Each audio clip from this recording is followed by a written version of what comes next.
This is Lil Fatz, a dangerous gangbanging murderer who is known online for his incriminating social media posts. Stop out for a minute, right?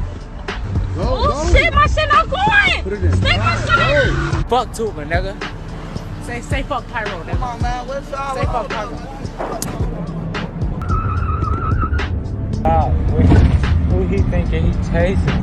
Damn, we got them bakers on us, man. Get from behind us, man. But despite his murderous reputation, a Redditor would challenge this murderer to a shootout live for all of the internet to see. It all started on September 1st, 2021, when a Reddit user under the name MoreSlimeThanFatz created a post in the Chiraqology subreddit. The post stated, if 800 Fats posts his location on live again, tag my Instagram at MoreSlimeThanFatz. I'll join the live and have a live shootout with him for the subreddit. This post would instantly begin to start a discussion with one Redditor saying, what the heck is wrong with you? Another Redditor would chime in with, you actually being for real? MoreSlimeThanFatz would quickly reply with, what do I do to show the mods I'm really in Chicago? I'll start going live on Instagram soon as I get my GoPro, so I won't C-day myself while having a shootout. I'll have the footage on my GoPro. The Reddit post would eventually make its way to Lil Fatz, and when it did, Lil Fatz screenshotted the post and captioned it with WTF be wrong with these people, before posting it on his Instagram story. Clearly confused whether or not if this is real or some sick joke.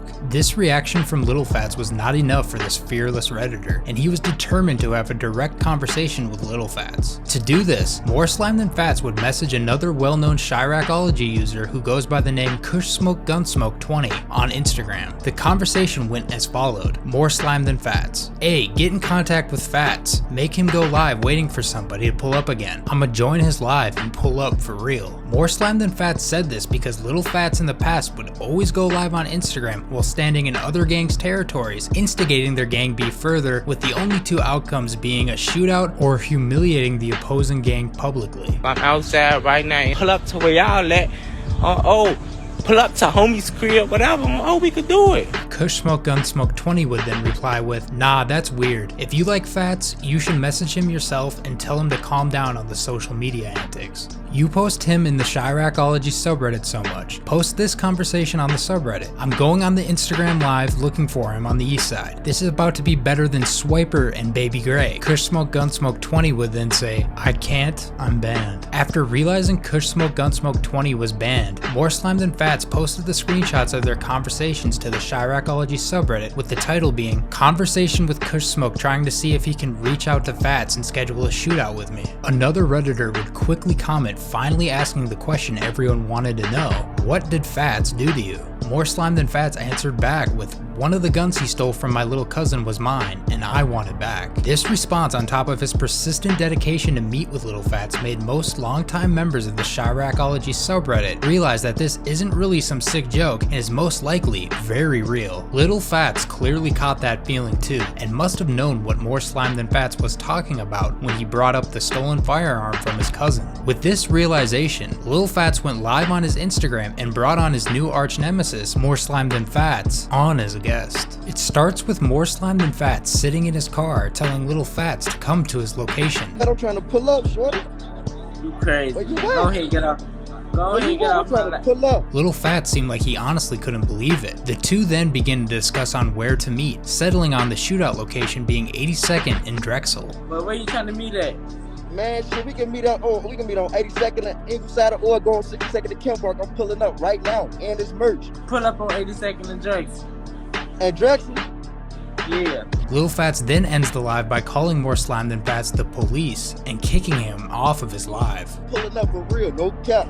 Let's do it. Bitch, your ass the police. I don't even know who the fuck you is. I ain't linking with you, bitch. Bye. So you scared. Lil Fat's Instagram live was soon reposted to the Chiraqology subreddit and left other Redditors in disbelief. Did this really happen? Damn, Reddit is really gonna get someone killed. Another user would comment, that man is a lunatic. I honestly believe he is serious. Moments later, Lil Fatz goes live on Instagram once again, this time driving around the designated shootout location armed with two firearms. This of course hit the Chiraqology subreddit within minutes and had even more Redditors in shock of what was taking place right before their eyes. This is some GTA RP stuff. Y'all are live tweeting a crime in progress, laugh out loud. Another Redditor comments, I can't believe Reddit really has dudes hunting each other down. If this ain't a stunt, y'all wild. Trying to score on each other on live too? One Chiraqology member even got his wife in on the situation, commenting, bro, even my wife is watching this now. What a day for the subreddit. Around 45 minutes after Lil Fatz went live on Instagram, MoreSlimeThanFatz would post on his Instagram story a video of him driving around the exact route Lil Fatz did during his Instagram live.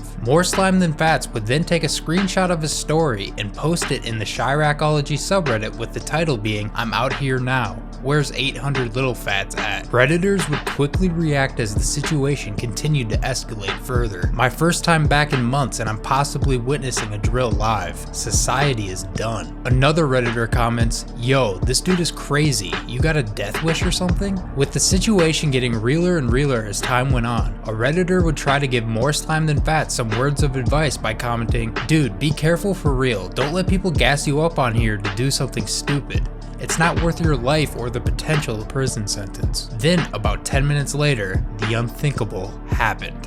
A Twitter account by the name of Spot News, who is known for live tweeting every single crime in Chicago via police scanner feeds, would tweet that a fully automatic, high-capacity rifle fired 19 rounds, just 3 blocks away from the location where Lil Fatz and MoreSlimeThanFatz scheduled their supposed shootout. This quickly gets posted to the Chiraqology subreddit, with Redditors freaking out. This is the wildest thing I've seen on this subreddit yet. If one of you little short bus riders actually baited a real-life Chicago rapper / savage to shoot at y'all for the Reddit clout, I know the subreddit is legendary. Another user says, no way, this subreddit is going to get shut down and hopefully MoreSlimeThanFatz didn't set him up. A popular user comments, this is going too far, we shouldn't have promoted this. Another mention of the Chiraqology subreddit getting shut down for this incident is said in this comment, if this is actually related to the rest of the posts, then this subreddit is done for. Lil Fatz and MoreSlimeThanFatz would then simultaneously go dark on social media. While moments passed and still no sign of Lil Fatz or MoreSlimeThanFatz, Redditors would continue discussing whether or not the shooting reported on Spot News was related to the two or just some horrifying coincidence. The Chiraqology subreddit also contained lots of talk about its future, with concern of Reddit shutting down the entire subreddit once the blogs and social media pages pick up on this entire insane situation that took place live for the public to see in real time. MoreSlimeThanFatz would eventually come back online and post on the Chiraqology subreddit that the shooting reported was unrelated to Fatz and his situation. While this is most likely true, Redditors did speculate that this was said in order for him not to get in any legal trouble, as well as to avoid getting the Chiraqology subreddit shut down by Reddit. It is something we may never know unless police reports get released. As of today, MoreSlimeThanFatz continues to post on Chiraqology and other various hip-hop and street-related subreddits. He gets recognized sometimes for this infamous incident and even got his own custom user flare on the Chiraqology subreddit labeled The Real Main Slime. Overall, he seems to love the attention the situation has brought him and has no regrets, and thankfully hasn't pulled a stunt like this again. Lil Fatz, on the other hand, was not so fortunate. Just a little over a month after the alleged shootout with MoreSlimeThanFatz, Lil Fatz would go on to commit a heist with 3 other gang members and affiliates. This ridiculous heist consisted of a plan of going to a Bank of America just as the armored trucks were scheduled to arrive and refill the ATMs. The group was going to rob the armored truck during the refill and run away with the cash happily ever after. This, of course, did not go as planned and unfortunately resulted in Lil Fatz and his buddies shooting 2 security guards, fatally wounding 47-year-old LaShonda Hartz. Lil Fatz and his accomplices would then flee the scene in a vehicle before making one last stop at a Boost Mobile store, where they proceeded to rob the entire store. The group then fled once again while Lil Fatz pulled a Y&W Melly and shot 2 of his accomplices, who were rumored to be his own cousins. The vehicle they were in eventually crashed and Lil Fatz and his last surviving accomplice ran inside to a home where a standoff with the SWAT team took place. Lil Fatz eventually surrendered and is now facing life in prison for the robbery and murders that took place that day. Due to his gang affiliation and allegations of snitching, Lil Fatz is rumored to be having a rough time in prison, getting into a handful of brutal fights and even ending up in a coma.